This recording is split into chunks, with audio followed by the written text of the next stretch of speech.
On today's episode of Empowering Women in Real Estate, the podcast, we're going to be talking about how to find calm in the year-end chaos.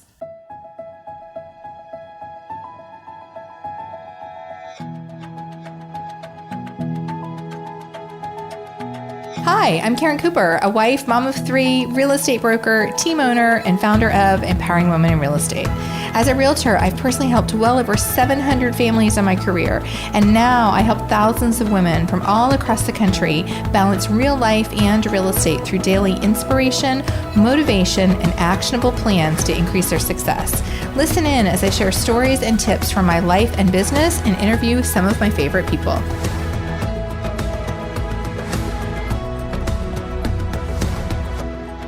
Hi there, I'm glad you're here for today's episode. And, especially for today's episode, because, if you're listening to this on the day that it airs, it is now the middle of December. Christmas is in a week, 8 days.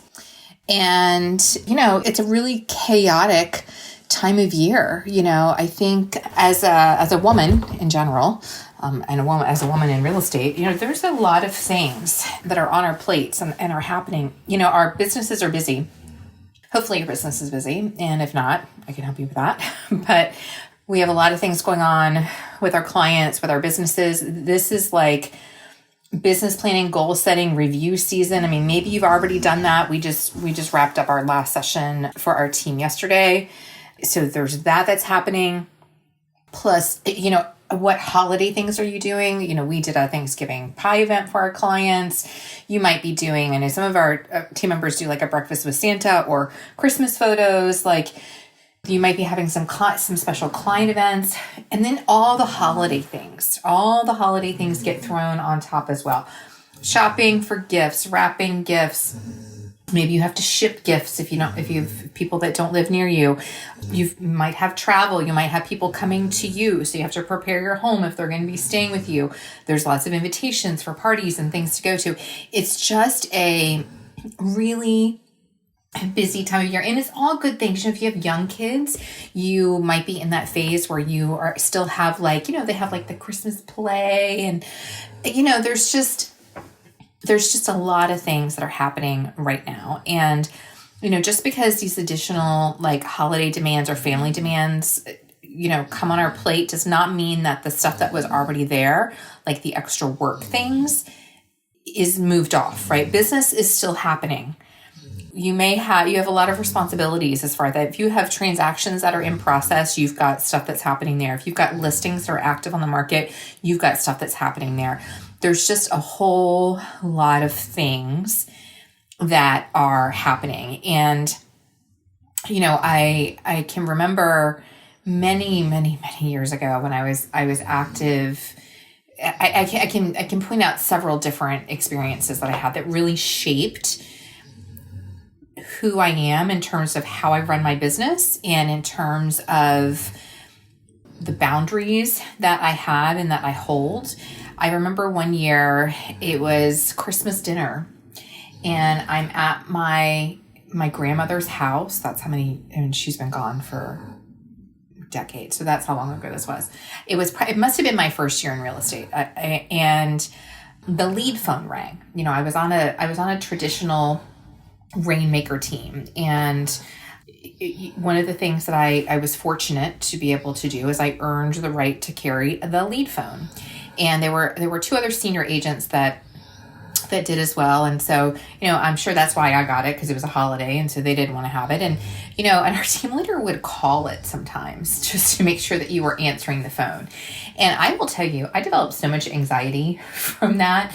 From oh my God, what if the phone rings? I got to hurry up and get in and out of the shower because what if the phone rings? And we were at Christmas dinner at my grandmother's house and the phone rang and I had to jump up and take it because I was afraid that it was my team leader and that I was going to get in trouble. I was going to lose the privilege of carrying the phone and getting first dibs at these leads if I didn't answer the phone. And it was somebody who had a question about a listing, about a price. And, I jumped up from that family dinner and I don't remember how long it took me to, settle back in or get back in.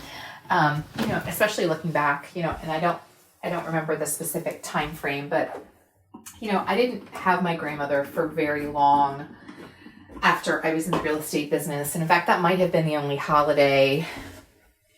I think she passed away maybe the next spring. And I would have much rather have sat at that table and talked to her and spent the time than to jump up and answer the phone and tell somebody how much a listing cost. And so there was that. I remember one year, my family we've always had kind of very specific kind of things that we do on certain days of the year. We decorate for Christmas on the day after Thanksgiving. That's a big deal. My husband and I do that. My kids, when they were really little, we would send them to my in-laws' house. And they would come home to the house decorated and the lights on, and they loved that. And I've heard that they've talked about that many times. Now, of course, they're much older. It used to be that on New Year's Day is when we took everything down and we reset for the year. And again, I remember there were these people, and I remember Mariah Mountain Lane. That was the road of this house. And these people, called in and they had to see this house. And in fact, I think I had maybe even worked with them a little bit beforehand, had to see this house on New Year's Day. And so I left my family at home and went to go, and they didn't buy it. And in fact, I didn't sell them anything. I'm sure maybe at some point they bought something with somebody, but it wasn't with me. And so there's a lot of competing pressures, I think, that we feel this time of year. There's the pressure between we got to serve the clients and we got to protect the business. But then we also have these family traditions and these things that we want to uphold and be a part of. And so it just gives you a lot of, it gives you a lot of extra pressure. And unfortunately, what I see happen, and I've seen this happen with women on my team, what I see happen is we deplete ourselves so much during this season, right? These next couple of weeks, that then it almost takes you a couple of weeks into the new year to recover. And, the new year becomes like go time for our businesses, and a lot of momentum starts. Did you know, and I don't remember, I always get the statistics wrong, but it's something like 60%, 80%, Brian Buffini gives the stat, of all of your business, of your leads for the year are going to be generated in first quarter. So first quarter is so important. And if you burn yourself out so bad these last couple of weeks of the year that then it's going to take you a couple weeks into the new year to recover, you're missing a little bit of that time frame. So I just want you to finish the year strong without finishing yourself in the process. So here's the first thing. And the first thing is I'm giving you permission. You don't need my permission, but sometimes we need somebody else to say it out loud in order to, for us to be okay with it. I remember having a moment like that with my business partner, and I didn't need her permission to do, whatever an adjustment I was doing with my goals, but just hearing her say it out loud, I felt better. And it gave me a permission that I didn't, that I think I needed to give myself, and I needed to hear somebody else say it. So that's what I'm going to give to you. You don't have to do it all. You don't have to do it all. You've got 2 weeks left, if you're listening to this on the day it airs, in the year. And it's going to be what it's going to be. The holidays are coming next week, whether you like it or not. And prioritize here's what I find. Having a couple of non-negotiable things for yourself in whatever, whether we're talking about the literal seasons, right? The holiday seasons, or just in your season of life, I find to be super, super important.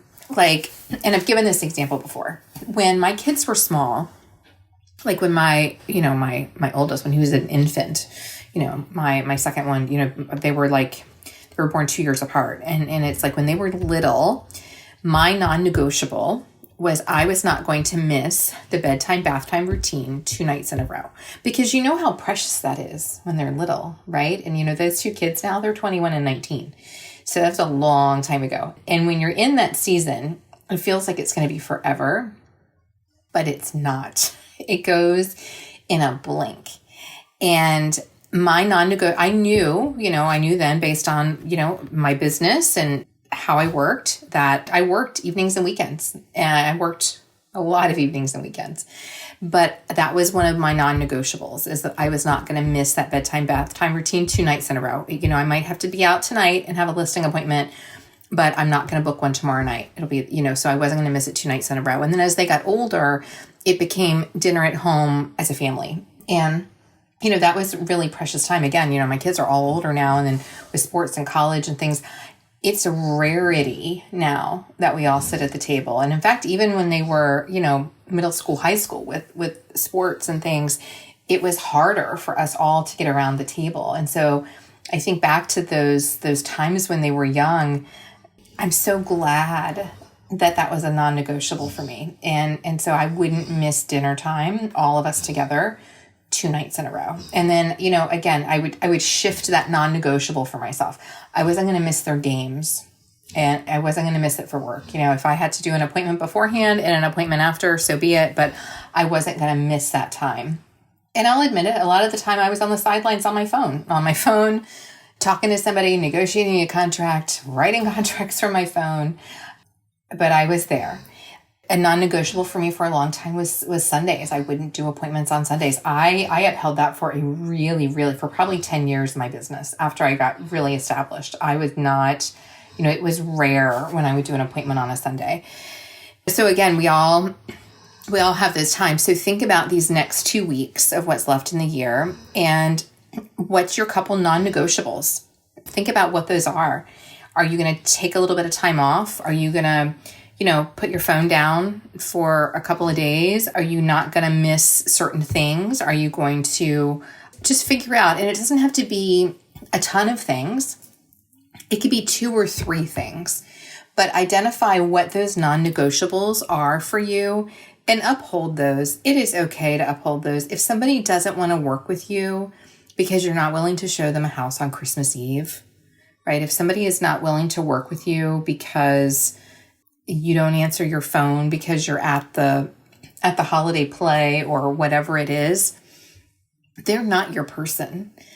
And this is why I talk so much about prospecting and the importance of that consistency, because when you have choice in your business, when you have a lot of business coming in, then it's a lot easier. And I know this from personal experience. It is a lot easier to say no to those people that are a bad fit for you when you have other options.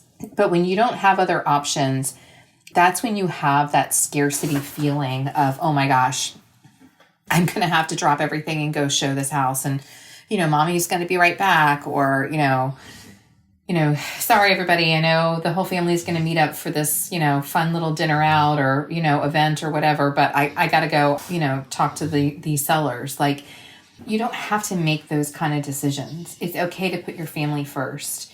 And so, the more you can be focused on this is a tangent, but the more you can be focused on your prospecting and having some consistency, like, give yourself that gift. It's gift giving season, right? Give yourself that gift. Give yourself that gift of having a consistent system for prospecting and guarding that time. And there have been so many episodes on that topic. I have done so many stories on my Instagram. I'm at karen.w.cooper. In fact, I have a highlight saved, and it's called Prospecting, where I talk about my system. Like, there are guard that time. And if you do that, if you commit to that for the next year, this time next year, you're going to feel very different than you feel right now. Your business is going to look very different than it does right now. So give yourself that gift. You have to protect that time just as much as you have to protect anything else. 6 years ago, when I began shifting away from serving clients myself, but still producing a high level of volume and income, I wish there had been a model or a blueprint to follow. And that's why I've created the Midlife Real Estate Blueprint. It's the next step for experienced women in real estate who want to keep the income and change the way they work. Inside this program, you'll redesign your role, install simple, repeatable systems, and create margin for what matters to you while staying highly productive. We have 2 programs now available, a 5-week live program with coaching and community, or a self-paced edition that you can start anytime. When you're ready, visit empoweringwomeninrealestate.com and click on Midlife Real Estate Blueprint. So identify what those couple non-negotiables are, and then just let go of the noise, let go of the extra stuff. If you're not getting the holiday cards out, pay a high schooler. It doesn't matter if their handwriting is terrible. Print labels. I know we want to handwrite the envelopes because it looks better and it's more personal. But if you're at a time, just have somebody print labels for you. Print labels, stick them on, and let it go. Or what's the worst thing that happens if they go out after Christmas? Or if you haven't even ordered a card, can you make it a New Year card instead? Give yourself a little bit of grace here with some of those things and identify what's really most important, and then just let go of the rest. And then I would also tell you to have a very simple end of year plan. And this is probably not for the next week, but for the week after that. I have a very specific few things that I do every year that kind of help me to plan for the new year, because when the new year starts, and I consider my going back is usually the first Monday after the new year, right? Because my college kids they'll still be home well into January, but when my youngest, he's homeschooled, but he goes to a learning center 4 days a week. So when his classes go back, which is that first Monday, that's kind of when I considered I'm back, and I want to jump right in. I don't want to waste any time setting up and where's the new calendar and where's the, because what happens, every time you think about all the stuff that you do and that you touch, that is, it just happened to me. I'm talking to you and I'm looking, I've got this calendar that has where I track my podcast episodes, and I flip it up to look to see when is that first Monday in January, but it's December. So it's ended. So I gotta grab the other calendar, right? And so there's so many things like that we don't really necessarily realize. And so I don't want to waste a single minute when I am jumping back into the new year, and I am full steam ahead, and I'm usually full of energy and I'm excited, and I'll tell you why, why I feel that way in a second, what I do, but I don't want to waste a minute. And so I call it my New Year prep. And in fact, if you go back, and an easy way to, I think, find the numbers of these episodes is if you go to my website, empoweringwomeninrealestate.com, we have a section for the podcast, and you can search. And so search for New Year prep, because I've done a couple of episodes on it. And in fact, one year, and it's been maybe 3 years ago, but one year we actually aired an episode a day, every day for 5 days, leading up to New Year's Day.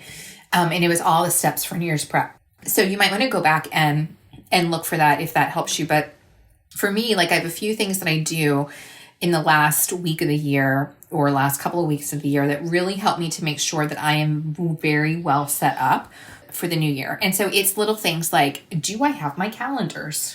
Right. And I've talked about my calendars lots of times. I do lots of different ones. I have a yearly planner that I can write on with dry erase. If you've ever seen my stories or been on a Zoom with me, if you do the Midlife Real Estate Roundtable with us, then you see it usually in the background on the bulletin board.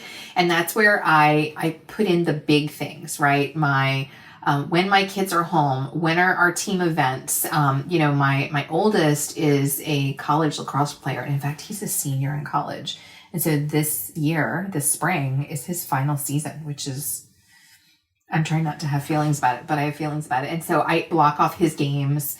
So that way, I can look at it. And if I need to plan a trip, or if I want to plan something big, I can see when the other big things are on my calendar. And then I have a monthly content calendar that hangs on the wall next to my desk. And it has the podcast episodes. It has our plan of the week for the inner circle. It has, our team meetings, our team trainings, and our mastermind sessions, and my weekly quick listen videos, and all. And so I gotta have that. And then I am very much a planner person. My calendar lives in my iCal, but part of my intentional planning process is every week I write out those appointments, because it helps me be really in tune with what's happening.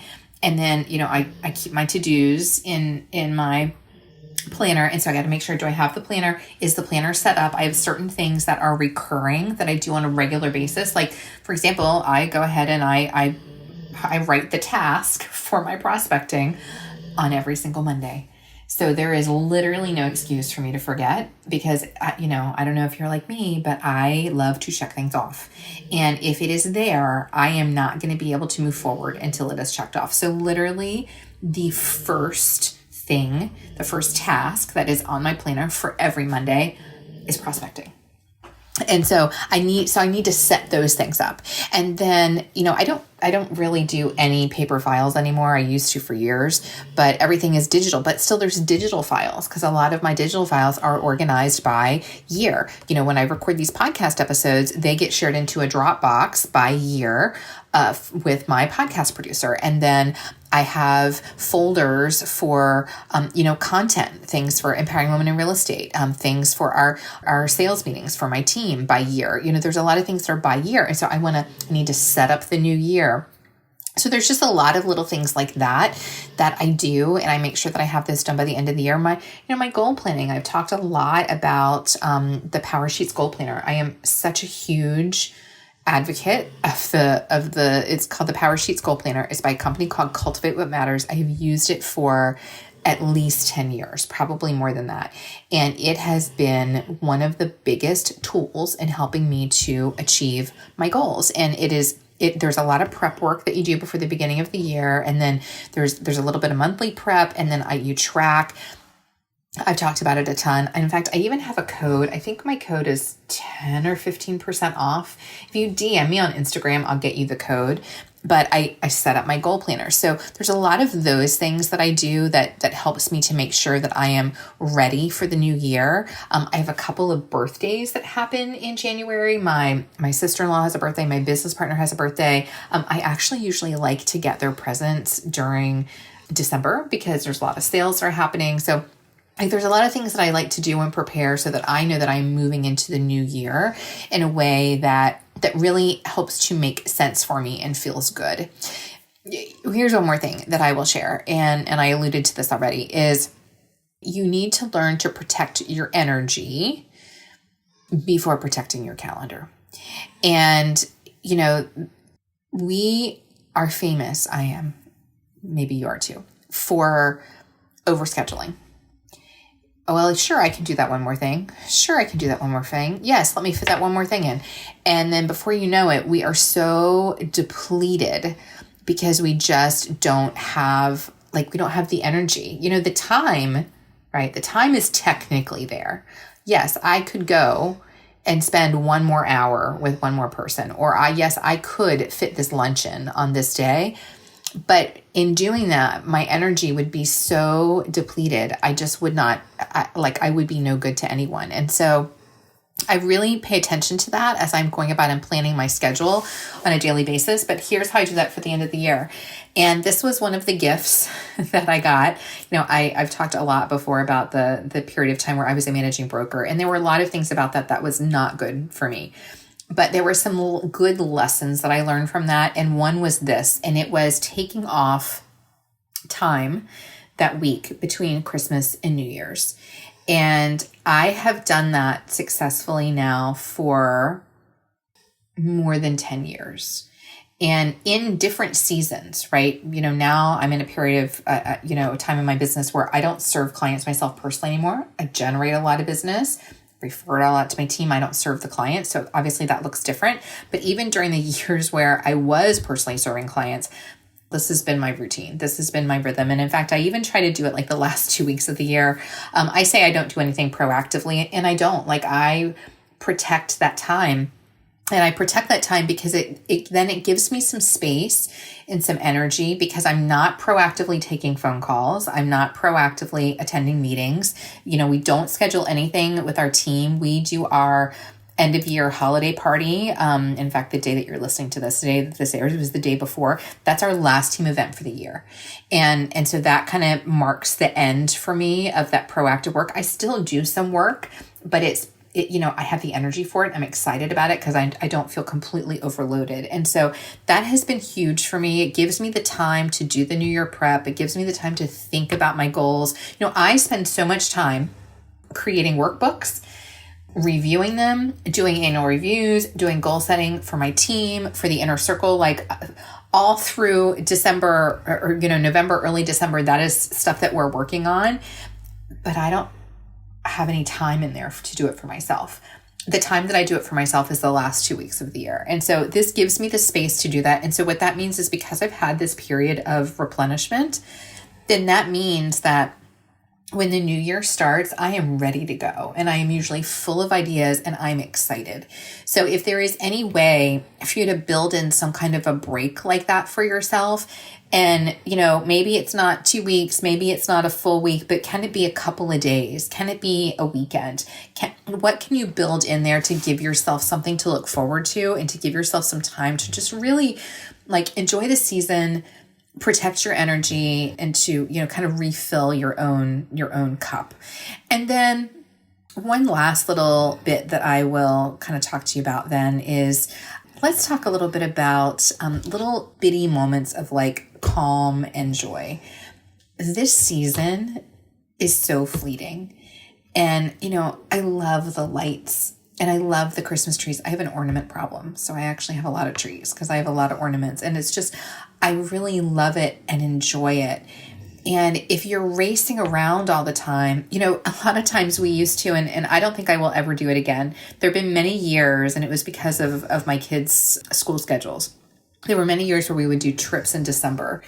And I actually, yes, it was nice to go places and, see things when they were decorated for the holidays, but I actually missed being home because I just love the season so much. And so how can you fit little things in so that you can really enjoy the season, right? Enjoy it. Enjoy the lights before they're gone, right? Enjoy the lights before they turn off. And so what does that look like? Recently my husband and I went out to dinner for date night, and the restaurant it was already beautifully decorated for the holidays. And it just felt so special. Are there some restaurants that you can identify that are near you that, maybe you just go out for a nice dinner or a fun lunch, that kind of just feels like that holiday spirit, and take a ride and look at Christmas lights, walk through where I live, or about a half hour for me. There's actually more than one. There are these kind of shopping areas where you can kind of walk around, and they tend to be really beautifully decorated. Just go in the evening, grab a coffee or a cup of cocoa and just walk around and just kind of take it in. Just little things like that. I love to read Christmas books. So I will usually pick up one or two at the thrift store. And, they're just little easy novels, but they have a Christmas theme or they're set during a Christmas season. And I don't know, it just kind of helps to enjoy the season. I'm a big season person. I've got lots of different Christmas mugs. I've got Christmas pajamas. I've got Christmas sweatshirts. I've got Christmas earrings. It doesn't have to be expensive things. It's just something that I really enjoy, and it just helps you to enjoy the season. And so I really want you, right now you might be running with your hair on fire from thing to thing and all the responsibilities. Take a minute for yourself and find a way to plug in these little bits and pieces, a Christmas candle, just, getting up early and sitting with your coffee and staring at the Christmas tree. There are things like that you can do that will really kind of help you to find a little bit of that calm in the chaos. So that's it. That's all I have for you today. Just a few ideas for you. And, I hope that you really are able to fully enjoy this holiday season. And until next time, stay well. Thank you for listening to Empowering Women in Real Estate, the podcast. Click subscribe to be notified every Wednesday when our latest episode is released, and be sure to check out our group on Facebook.